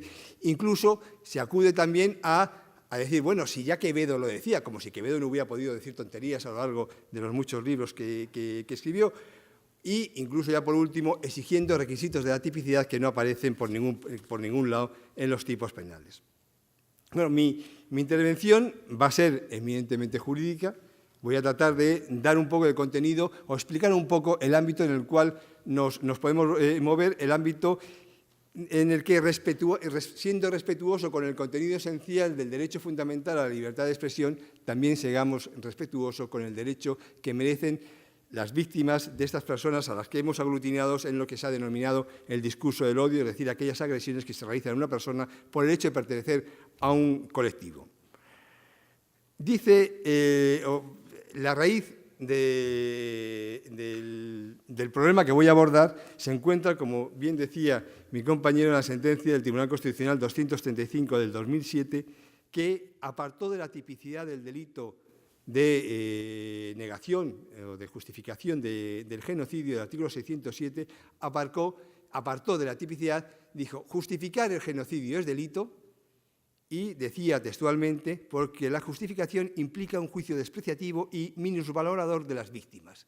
Por lo tanto, eso es típico y eso puede estar en el Código Penal. Pero, sin embargo, la negación no, porque hacía un ejercicio expresando de alguna forma que si los estudiosos, que era legítimo estudiar, como si el Holocausto, en aquel caso concreto, fuera un simple hecho histórico ocurrido hace 50, 60 años, en virtud del cual, pues era algo que se tenía que estudiar y que la mera negación no suponía un juicio despreciativo y minusvalorador de las víctimas.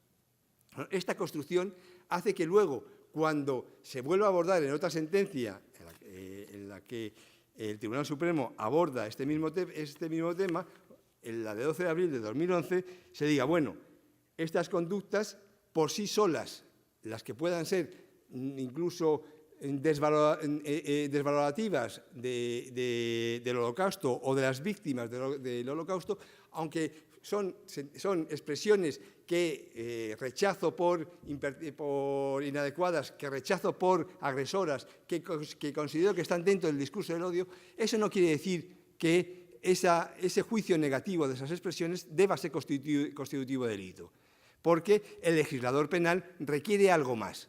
Requiere que, además de ser propias del discurso del odio, además de eso, de alguna forma inciten directa o indirectamente a la comisión, en el caso concreto, de hechos delictivos, a generar el odio y a actuar conforme a ese odio. Yo no estoy muy de acuerdo con esa expresión, es lo que en aquel momento se dijo. Entiendo que para entonces el delito ya no merece la pena, porque entonces ya hemos llegado tarde. Si el delito se estructura como un delito de peligro, es un delito que anticipa la barrera de protección. Si el tipo, en esta interpretación, exige que se pongan en concreto peligro los bienes de forma efectiva, ya hemos llegado tarde frente a lo que quiere la norma, que es anticipar la barrera. Pero creo que puede llegarse a otra interpretación que seguidamente expondré. Bueno, pues aquí están los límites entre la libertad de expresión y el denominado discurso del odio. Y para ello voy a hacer una referencia muy breve a lo que ahora mismo, desde la jurisprudencia del Tribunal Constitucional y desde la jurisprudencia del Tribunal Supremo, podemos decir que es el contenido esencial de la libertad de expresión. Por una parte, como primer principio, se dice los derechos a la libertad ideológica y a la libertad de expresión permiten inicialmente no solo asumir cualquier idea, sino expresarla, incluso difundirla y acomodar a ella el desarrollo de la vida propia, siempre que los límites que impone, siempre con respeto a los límites de la convivencia. Primera idea, la libertad de expresión permite tener ideas, permite difundirlas y permite vivir con arreglo a esas ideas. Creo que es una premisa absolutamente inobjetable. Segunda idea que sale de todo el contexto de la jurisprudencia.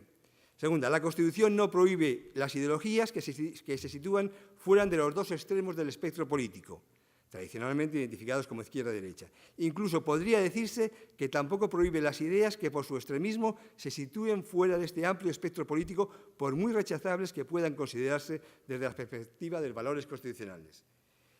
Y se llega a decir, la tolerancia con todo tipo de ideas que viene impuesta por la libertad ideológica de expresión no significa condescendencia, aceptación o comprensión, sino solamente que tales ideas como tales no deben ser perseguidas penalmente. Esta segunda idea yo creo que es dudosa.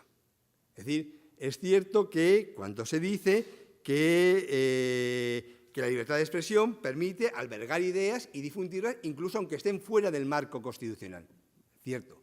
Ahora bien, también es cierto que el Estado, que la sociedad puede reaccionar frente a determinadas ideas, puede expresar una frase muy en boga, tolerancia cero, frente a determinadas ideas que son agresivas para la convivencia. Y, por lo tanto, no habría, en mi juicio, ningún obstáculo a la libertad de expresión, es decir, que determinadas conductas que agreden la convivencia, agreden el respeto, agreden la tolerancia, agreden los pilares básicos de la convivencia, pueden ser perseguidas penalmente.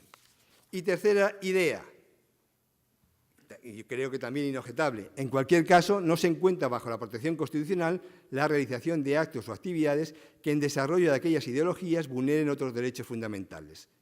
Y se añade, contrariamente a lo que se decía anteriormente, el legislador puede establecer sanciones penales para aquellos hechos que supongan causación de un resultado de lesión o la creación de un peligro que, aunque abstracto, debe ser real. ¿Vale? ¿De acuerdo? La libertad de expresión permite cualquier tipo de idea.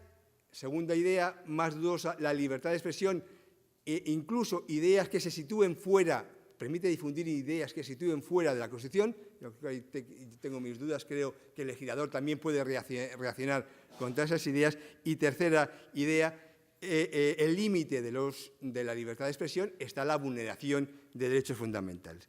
Estas ideas se desarrollan, traigo expuesto en la intervención pues una serie de sentencias del Tribunal Constitucional que no voy a dar lectura, pues creo que estamos ya muy cansados, pero sintéticamente la 235 de 2007, la 176 de 1995, la 11 de 2000, la 160 de 2003.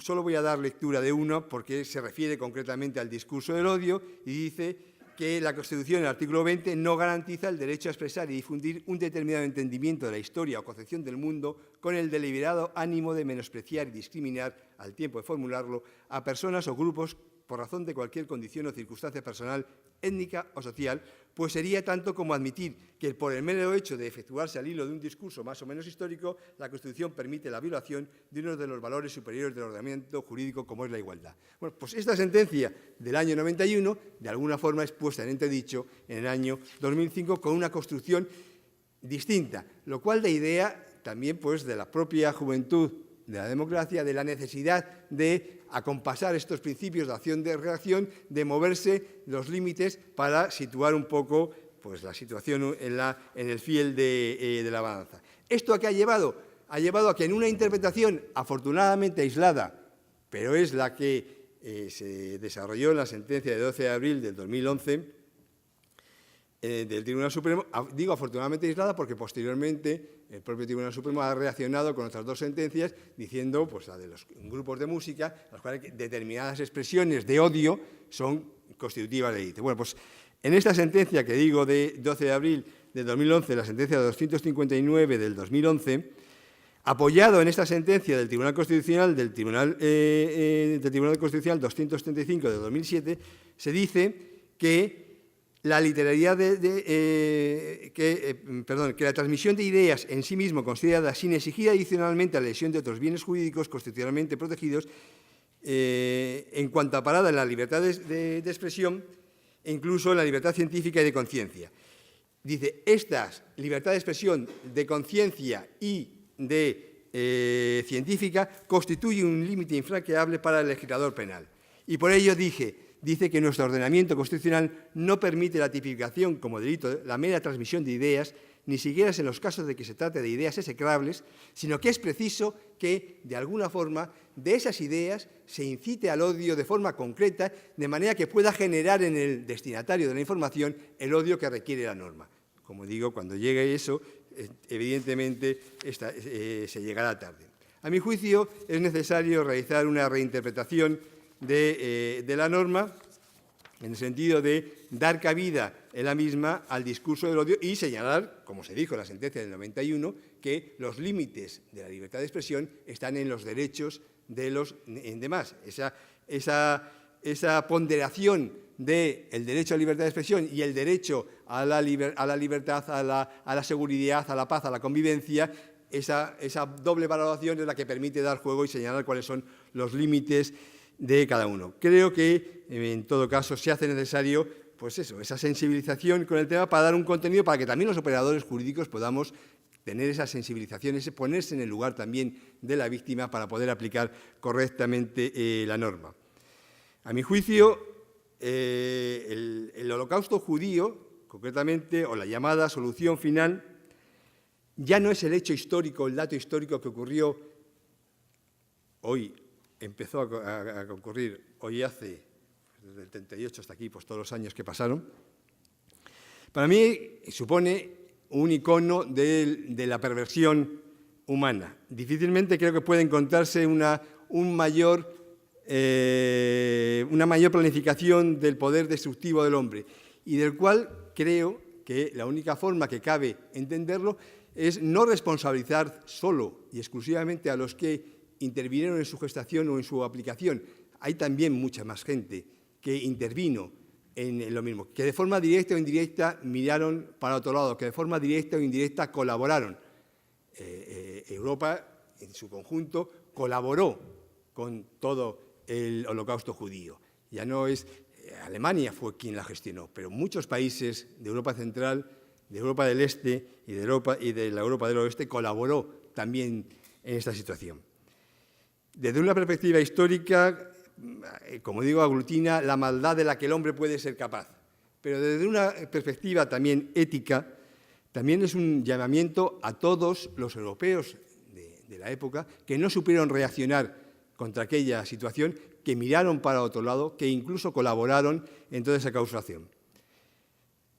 De esa construcción surge una reacción que se manifiesta en más de 12 tratados internacionales que han surgido de la Unión Europea y del Consejo de Europa para reaccionar contra aquello, para propiciar políticas que excluyan el discurso del odio, para propiciar tipificaciones penales que vayan dirigidas a tipificar como delito la negación del Holocausto, porque en el fondo hay una reacción contra aquella situación en la que evidentemente hay unos responsables directos, pero también había unos responsables indirectos. Es la propia vergüenza que siente todo un continente frente a lo que en realidad pasó y que de alguna forma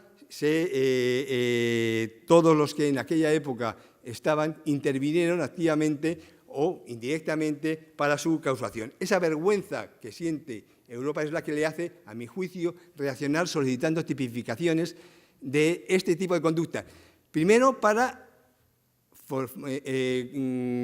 formar la sociedad bajo nuevos parámetros de tolerancia, de respeto al diferente, de respeto al propio y de tolerancia en definitiva, pero también para recordar que aquello, no obstante ser Europa la cuna de todos los tratados internacionales de respeto a los derechos humanos, etcétera, etcétera, que a veces se nos llena la boca con todo este tipo de manifestaciones, fue también, de alguna forma, causante de aquella situación de ignominia y de barbarie.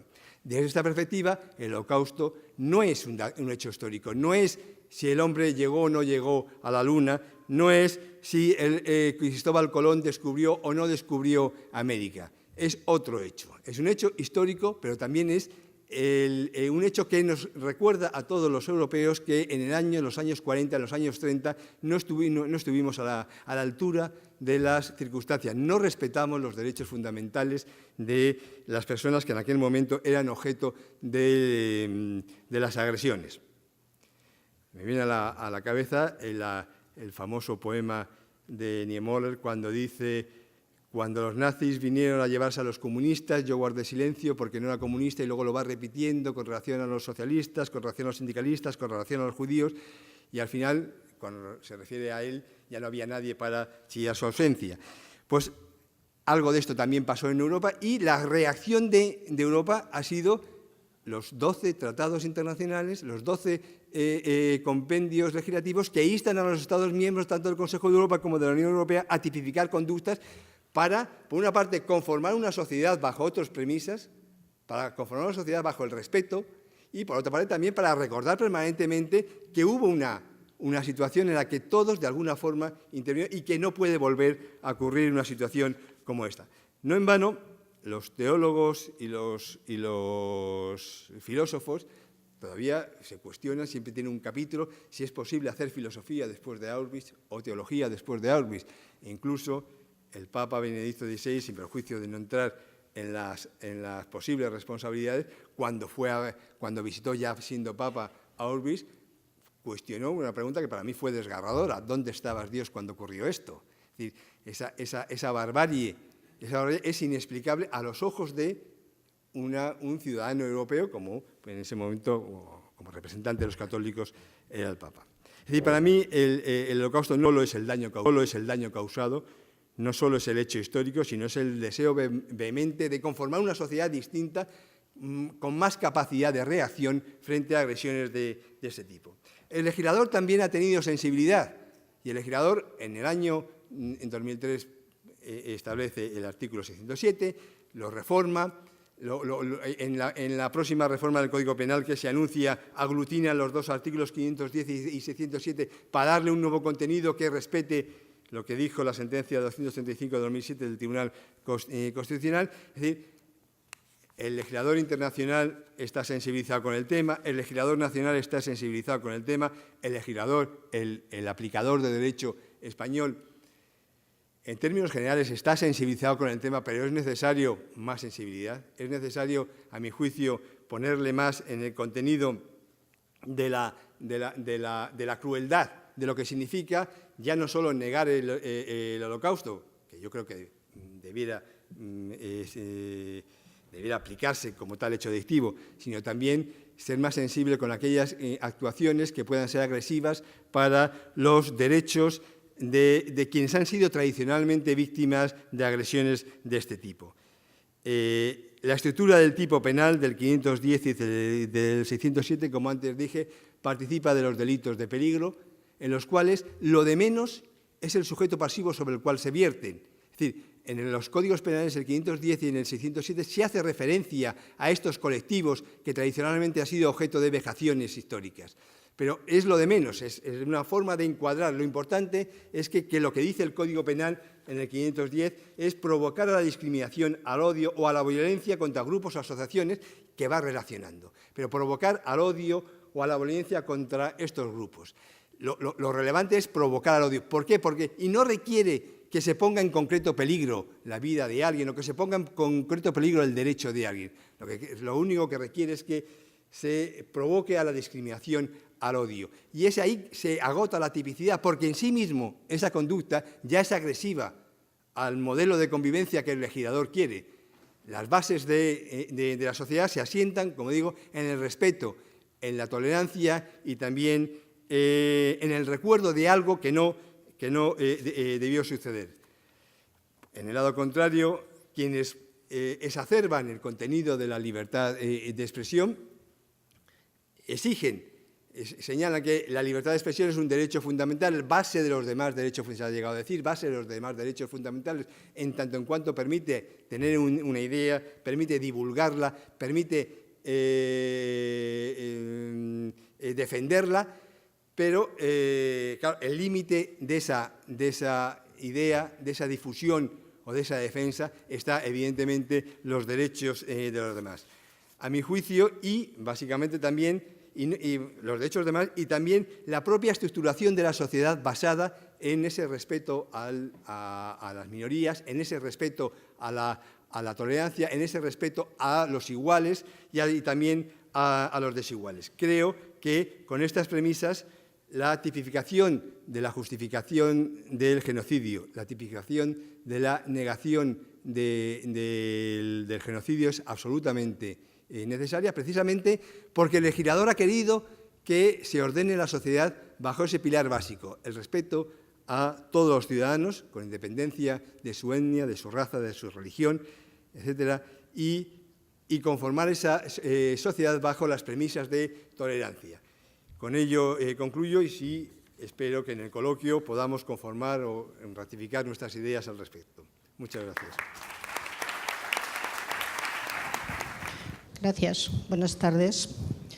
Yo voy a tocar un tema que no se ha tocado. Soy periodista, trabajo en uno de los periódicos de Barcelona y aquí me represento solo a mí misma, no estoy representando a nadie, pero hay un tema que me preocupa en particular y es un problema que nos encontramos los medios, que en las ediciones digitales se abre a la participación de los lectores y los lectores dejan comentarios en las noticias.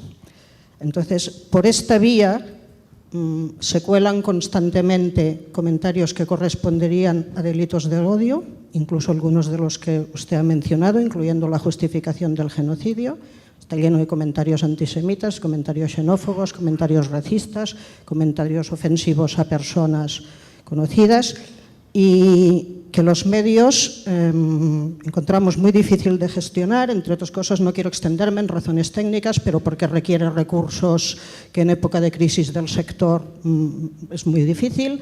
Después cada responsable del medio estará más o menos sensibilizado. Yo particularmente me estoy llevando una lucha interna en este tema y quisiera saber hasta qué punto, primero, este tipo de comentarios podrían ser considerados delitos, y segundo, y más si todos los medios en sus páginas web publican un disclaimer, o sea, el medio no asume la responsabilidad de lo que se publica, hasta qué punto tiene esta responsabilidad, más allá de la ética, porque yo personalmente encuentro vergonzoso, a mí me da vergüenza, de que los medios puedan servir de plataforma, aunque sea pasivamente, involuntariamente, para que se cuelen este tipo de mensajes, que además es muy difícil de discernir, porque claro, o sea, se pueden encontrar entre los centenares y centenares de comentarios que están colgados, y a lo mejor hay 10 de este tipo.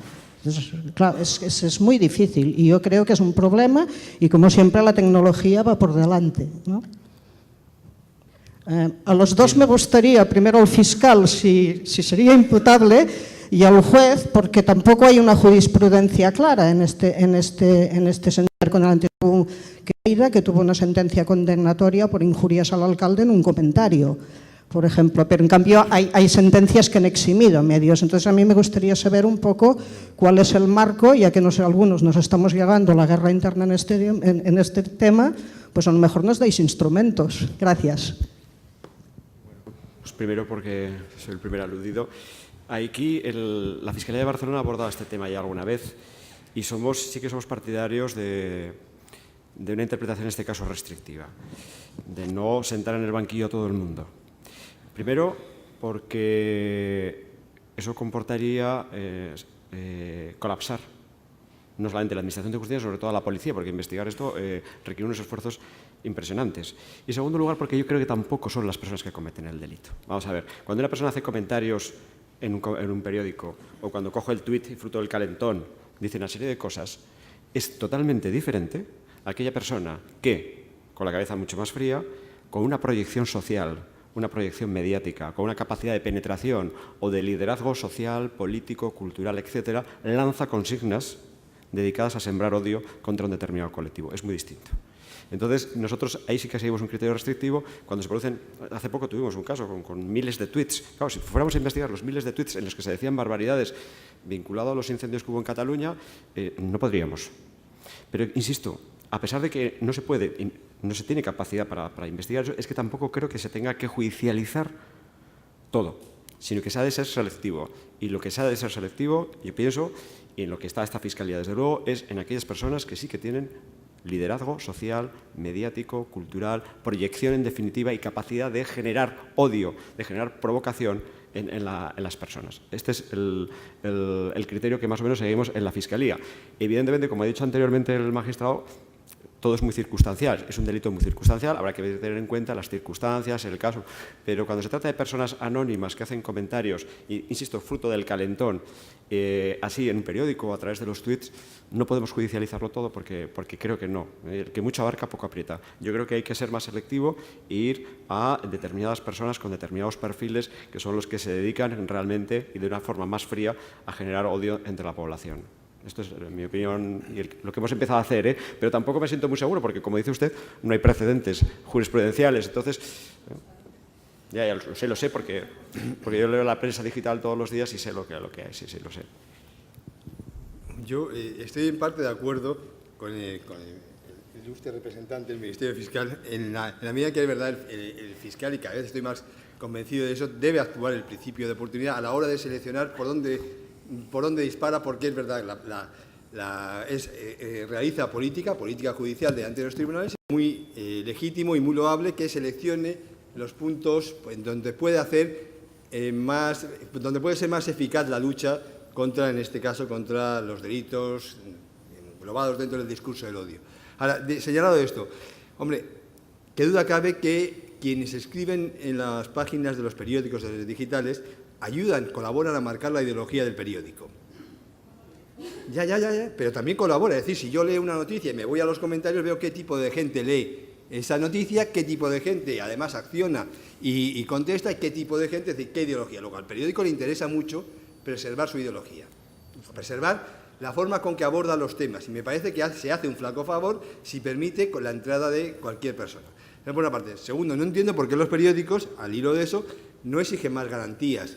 Es decir, las cartas al director toda la vida iban con el carnet de identidad y tal, para que alguien se tiene que hacer responsable. Yo lo que al final, por último, tampoco entiendo es por qué un periódico se presta a servir de difusión a unas ideas que están fuera de, y que muchos estamos reivindicando que sean constitutivas de delito, por la mera expresión. Luego, si estamos reivindicando que sean constitutivas de delito, no sé por qué un periódico se presta a servir de plataforma de alguien que por sí mismo no tendría ninguna capacidad de influir en la opinión pública si no es a través de un periódico. Luego, el periódico a la postre se convierte en cómplice o colaborador de esa difusión. De esa perspectiva, yo creo que podría haber en ese sentido una responsabilidad penal. Otra cosa es que sea bueno, útil o práctico perseguirla. Pero desde el punto de vista de las ideas, creo que el periódico debe establecer unos mecanismos de selección por su propia ideología, por su propia preservación y además porque no puede servir de plataforma de expresión de insultos. Sí, yo quería hacer una matización y es que comparto lo que acabas de decir. Yo participo de ese ánimo, pero también es cierto que muchas veces estos comentarios que se realizan al hilo de noticias no tienen nada que ver con el perfil de lectores habituales del periódico, sino que son personas que se dedican a torpedear desde grupos precisamente extremistas antagónicos a torpedear esa noticia. Y suelen ser... Sí que yo creo que los medios de comunicación aquí tienen todo un reto. Yo creo que la mejor regulación que hay sobre los medios de comunicación es la que no existe. La mejor es la autorregulación, establecer códigos, establecer limitaciones. Y yo creo que aquí los medios de comunicación serios, responsables, que trabajan con una gran profesionalidad, tienen que empezar a pensar de qué manera filtran este tipo de comentarios.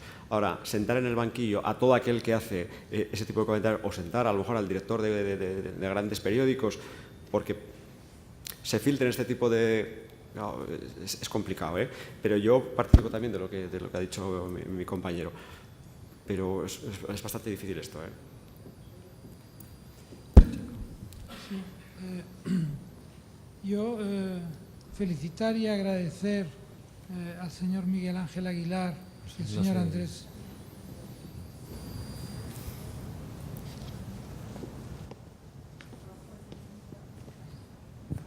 Sí, dar las gracias al señor Miguel Ángel Aguilar y al señor Andrés Martínez por sus ponencias realmente tan interesantes que para mí, yo creo que ha sido un gran regalo para todos nosotros. Pero quisiera hacer una pregunta, no sé muy bien a quién de los dos. En la ponencia anterior del señor Voltaina estuvo explicando que los nazis, el Holocausto y después de la guerra, si el Vaticano facilitó la huida de muchos nazis a América del Sur, etc. Entonces dijo una cosa, dice, de todas maneras la señora Merkel ahora ha desclasificado algunos documentos, pero hay muchísimos documentos, muchos más, que de momento Alemania, el gobierno alemán, no ha desclasificado. Entonces la pregunta es la siguiente: que un gobierno tenga secretos de Estado y temas importantes que los mantengan en secreto y no se desclasifican de momento, porque pertenecen incluso a la seguridad del Estado, me parece muy correcto. Pero documentos inherentes a nazis que hicieron lo que hicieron y que además existe el precedente del Tribunal de Nuremberg, ha habido el Tribunal de Nuremberg. Entonces, si hay algunas cosas que se le escapó al Tribunal de Nuremberg y el gobierno alemán las tiene, no se le puede obligar a que las desclasifique de inmediato, porque es totalmente injusto mantener escondido y proteger, como usted muy bien ha dicho antes, serían cómplices, el gobierno actual sería cómplice de todos estos señores nazis que están protegiendo.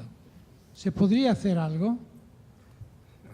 Si la pregunta va a dirigirme, yo no estoy preparado para contestar esa pregunta. A los dos. Ahora bien, una cosa es lo que a usted le gustaría y a mí también, y otra cosa es la realidad con la que hay ahora, ¿no? Y esa realidad creo que imposibilita por decisión política de los actuales gobernantes de Alemania, esas decisiones, no sé. Ahora, una persecución de ese tipo de conductas ahora creo que no cabría, entre otras cosas porque el plazo, los tiempos han pasado, estarían prescritos, etcétera, etcétera, y no creo que sería posible. Aparte, está juzgado. Nuremberg, en ese sentido, fue un borrón y cuenta nueva que en aquel momento se estableció. Pero no estoy preparado para dar esa respuesta, ojalá. Pues yo, desde luego, si un magistrado del Tribunal Supremo está capacitado, imagínense, yo tampoco me siento preparado para responder. Lo que sí que le puedo decir es que pues, yo también participaría del deseo de aplicar lucitaquígrafos cuando se han cometido delitos. Pero, bueno, los legisladores legislan, no sé en Alemania qué legislación tienen, no sé cómo es su legislación de secretos oficiales. Tiene una legislación, si esa legislación se ha considerado además constitucional por parte del Tribunal Constitucional, si es que ha llegado al Tribunal Constitucional, pues es una limitación importante. Está en la ley y los jueces y los fiscales estamos sometidos al imperio de la ley. Aunque no nos gusten las leyes, tenemos que aplicarlas. Lo que sí que tenemos que aplicarlas con interpretaciones, siempre con arreglo a los principios del ordenamiento jurídico, pero siempre interpretaciones lo más avanzadas posibles. Pero si tienes un freno en la ley y esa ley es la herramienta que te ha dado el legislador para trabajar, pues los jueces y fiscales somos servidores públicos, no somos políticos. Bien, parece que en el próximo seminario tendremos que invitar a la señora Merkel para que nos conteste directamente. Yo tengo tres pequeños apuntes preguntas que me gustaría esclarecer. Primero, ¿la negación del Holocausto es o no delito? No me ha quedado claro, sinceramente. Ahora mismo no. Ahora mismo no es delito. El Tribunal Constitucional, en la sentencia 235 del 2007, apartó de la tipicidad del 607.2 la negación del Holocausto. Bien entendido, la simple negación, dejando aparte y permitiendo la punición de aquellas conductas que encubrieran una justificación del Holocausto, que sigue siendo típico. Pero la mera negación, incluso habla de la utilización como elementos científicos, históricos, análisis históricos, etcétera, que no podía, que había una limitación del legislador penal a legislar sobre esos extremos. Ahora bien, esa sentencia 235 del 2007 es una sentencia que la sala a la que le correspondía lo lleva a pleno, porque era un tema muy discutible. Es una sentencia que además tiene 4 votos particulares. En uno de ellos se llega a decir, con cierta gracia, que esa elucubración sobre la negación, el argumento que da para negar, es una acrobacia interpretativa, es una pirueta interpretativa, es decir, no hay quien se la crea. Pero bueno, es lo que da idea un poco de la tensión permanente que se establece en estos supuestos. Es verdad que si uno concibe el Holocausto como un dato histórico, decir es mentira que el hombre descubrió América, es mentira que el Holocausto se desarrolló en los términos en que aparece, bueno, pues si eso es un dato histórico, es ciertamente, no puede decirse que un historiador con buena fe en el mundo de las ideas, esté en el mundo de lo imaginable, esté tratando de investigar que eso, y que investigue, es legítimo. Y desde luego entiendo que desde esa perspectiva de Alicia en el País de las Maravillas, ese historiador no tendría la espada de Damocles de un código penal porque está investigando un hecho puramente histórico en el sentido de el hombre ha descubierto América, Colón descubrió América o el hombre ha pisado la luna. Ahora, como no es eso, como creo que hay otra cosa detrás que no es el puro dato histórico, yo creo que sí debiera ser. Pero es cierto que el Tribunal Constitucional lo planteó así, en esos términos de dato histórico, y que por lo tanto, si no encubrían, si no llevaban consigo una justificación, entonces dijo que había que apartarlo de la tipicidad. Luego, existe un nuevo Código Penal en el cual creo que habéis trabajado los dos, y que este Código Penal reformaría todas estas consideraciones, entiendo. Existe un proyecto de Código Penal que aglutina los dos artículos 510 y 607 y yo creo que clarifica un poco la tipicidad, ¿no? En un sentido de, primero, castiga por una parte la incitación, la realización de actos de agresión a los colectivos considerados como recipiendarios del discurso del odio, y por otra parte también castiga la difusión, la tenencia, distribución de medios que tiendan a provocar esa difusión del discurso del odio. Esto solventa problemas, como uno de los que se veían, por ejemplo, en el caso de la librería Europa, en el cual uno de los cuestionamientos que decía la sentencia, bueno, ¿a partir de dónde estamos hablando de difusión? ¿Un libro, 2 libros? ¿Tener en el despacho mi lucha es difusión, o tener 5, o tener 6, bueno, planteamientos un poco absurdos, pero que se decía, es decir, como está mal redactado el tipo, porque lo que castiga es la difusión o la justificación, bueno, pues llevar esa conducta a partir de cuánto, pues aquí el código lo clarifica en el sentido de exponer que incluir dentro de la conducta típica, estoy buscando la redacción exacta, pero más o menos es la distribución de materiales con destino a propagar el discurso del odio. Bien. Sí, yo decir que esta reforma llevábamos pidiéndola a la Fiscalía de Barcelona 3 años. En las memorias, si ustedes miran las memorias de la Fiscalía de Barcelona, 3 años llevamos pidiéndola. Y me siento esperanzado si sale esta reforma. De momento es un anteproyecto. Ahora tienen que opinar el Consejo General del Poder Judicial, la Fiscalía General del Estado, el Consejo de Estado y entrar en el debate parlamentario.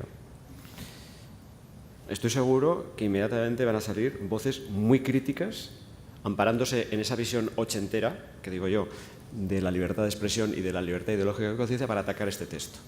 Este texto es un texto de mínimos, pero contiene herramientas poderosísimas para poder luchar en condiciones contra el discurso del odio. Es un texto al que no se puede renunciar y que hay que darle el máximo apoyo. No porque lo haya hecho un determinado gobierno, no, es que es expresión de los compromisos internacionales que tiene firmados el Estado español desde hace muchos años, muchísimos. Y empezamos desde la Declaración Universal de Derechos Humanos, la Convención para la Eliminación de todas formas de discriminación racial o el Pacto Internacional de Derechos Civiles, Políticos, etc.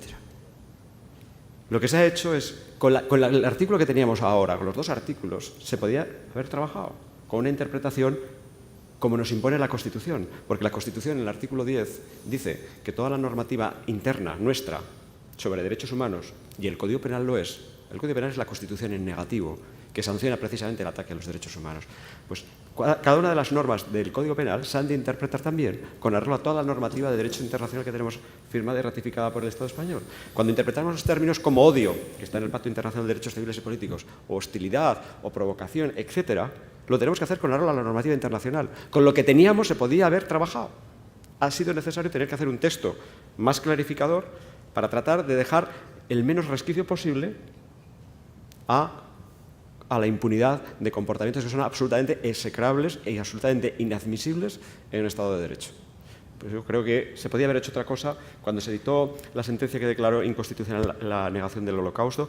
Es que el Constitucional podía haber hecho otras cosas, porque podía haber dicho la simple negación es inconstitucional, pero si ustedes interpretan negación en términos de que genera odio o hostilidad contra un determinado colectivo, es constitucional. No, cogió y expulsó del ordenamiento jurídico la negación. Digo, la negación se declara nula en el artículo 607 del Código Penal. Claro, nos quedamos sin ninguna herramienta. Podían haber dicho otra cosa. Los votos particulares, algunos de ellos apuntaban a eso. Y, sin embargo, no. Bueno, pues ahora vamos a incorporar la normativa internacional. Yo espero que con esto tengamos una buena herramienta, pero insisto que todavía no está en el Boletín Oficial del Estado. Queda camino por recorrer. De acuerdo. Hay un tercer tema, si no hay más preguntas, que es uno de los 3 grandes pilares cuando se habla de la libertad de expresión, es poder difundir una idea fuera del marco de la Constitución. Esto no es una puerta abierta al final de la democracia casi, es decir, cualquier partido no democrático con este sistema no puede coger el poder. Pregunto. Sí. Con este tipo de... Lo que pasa que es verdad, y lo decía antes Miguel Ángel, ¿no? En esa concepción buenísima de la libertad de expresión todo cabe. Todo el mundo puede tener su idea, todo el mundo tiene que tener herramientas, puede tener herramientas para difundirlas y vivir con arreglo a ellas. Incluso se dice, aunque sean contrarias a la Constitución, siempre y cuando no agreda. Vale. Yo dije antes en mi intervención que tengo mis dudas de que eso sea así, porque también reconozco legitimidad al Estado para expresar como elemento esencial de la convivencia que desea, de cómo ordenar la convivencia, expresar que hay determinadas conductas que quedan fuera de la convivencia y por lo tanto las combino con una pena. Claro, huir hacia el derecho penal, que es una tendencia que tiene el legislador muchas veces, hay que frenarlo también, más ahora en esta sociedad de riesgos en la que estamos viviendo, el legislador tiene una tendencia, una vorágine de huir hacia el derecho penal para acomodar la sociedad y evitar los riesgos. Pero en este tema de conformación social, en este tema de respeto, en este tema de tolerancia, yo le atribuyo legitimidad al Estado para poder irrumpir con su peso, con su fuerza, con su código punitivo, combinando con pena aquellas conductas que impliquen ataques graves a la tolerancia, a la convivencia, etc. Y creo que es perfectamente factible. De hecho, el Tribunal Constitucional lo ha dicho en alguna sentencia. Pero también es cierto que en otras ha dicho que dentro de la cuestión cabe incluso, o dentro de la libertad de expresión, cabe incluso albergar ideas que no estén amparadas por la Constitución, siempre y cuando no sean agresivas. Lo cual es cierto, es verdad. Pero bueno, también reconozco legitimidad al Estado para poner coto a eso, para evitar cualquier riesgo de quebranto de los derechos. No sé si hay más preguntas. Sí, una pregunta. Supongo que para el señor fiscal, yo no soy jurista, me queda un poco lejos, soy arqueólogo, por lo tanto me queda bastante lejos la temática que están tocando, pero sí que entiendo que la venta y difusión de productos que generen el odio está perseguida penalmente en el Estado español. Esto por un lado. Cuando habla de productos, ¿a qué se refiere? Banderas, camisetas. No es ni infracción administrativa siquiera. En Alemania, por ejemplo, es infracción administrativa. No es delito, salvo en determinadas condiciones. En España no es delito. Lo que sí que es delito es difundir ideas que generen odio, violencia o discriminación, con la interpretación además muy restrictiva. Pero la simple venta de una bandera, por ejemplo, de una esvástica, no es delito. Entonces yo lo vinculo. A ver, mi pregunta va ligada al tema de la difusión de productos originales o antiguos, es decir, algo que sí conozco es la musealización. Sabemos que se venden libremente en eBay o donde sea productos originales, nazis, cruces de hierro, banderas, banderines, lo que sea. La exposición pública en un museo particular, que no esté dentro de la red de museos, puede llegar a estar penalizada. ¿Se puede considerar difusión de material de odio? Dependemos del discurso que se ponga en este Claro. Porque esto existe, o sea, colecciones de este tipo Sí. existen y cada X tiempo aparecen en la prensa. Pero hay casos peores que lo que usted me comenta es inocuo, teóricamente. Es peor, hay tiendas en algunas ciudades de España que no voy a decir, donde se vende directamente y los que lo venden tienen el perfil, no son coleccionistas, son nazis, que venden material neonazi en sus tiendas. Y esto se hace con toda impunidad porque no se puede perseguir, porque eso no es constitutivo de delito. Yo no sé si tiene que ser siempre delito. Habrá que ver el caso y habrá que ver las circunstancias y lo que se dice y lo que se propaga para vender ese material. Eso será analizar cada caso. Pero al menos la venta de material, si no va acompañada de otras expresiones que nos permiten acreditar esa provocación al odio, a la violencia y discriminación, la venta de ese material, al menos en algunos países, esto sí que lo tienen sancionado como mínimo como infracción administrativa que comporta la incautación de ese material y la imposición de importantes sanciones. Eso es el caso, por ejemplo, de Alemania, ¿no? Yo creo que es una vía interesante a explorar. Ahora, si la venta de ese material se hace además acompañada, por ejemplo, hace poco hicimos con lo de Batallón de Castigo, registramos la sede social de 2 empresas en Madrid y una tienda que tenían en Madrid. Y aparte del material neonazi, que por venderlo no, pero sí que vendían música rack y la vendían a toneladas, porque incautamos un camión tráiler, no una furgoneta. Y la venta de esas canciones en las que se habla de exterminio de los judíos, de los gitanos, de los homosexuales, donde las carátulas de los discos aparecen 2 personas con botas pisándole el cuello a un negro, eso sí que es delito. Y eso es lo que tenemos un reto por delante y que se está haciendo y que no se está a veces persiguiendo. El tema de colecciones a título particular, pues yo creo que normalmente, salvo que se haga con fines de propagar determinadas ideas, es difícil que eso se pueda perseguir y tampoco creo que se tenga que perseguir penalmente. Yo creo que hay que empezar primero por lo más gordo. Muy bien. Pues primero agradecer a Miguel Ángel, a Andrés Martínez Arieta por sus interesantísimas exposiciones. Yo creo que nos han aclarado bastantes puntos.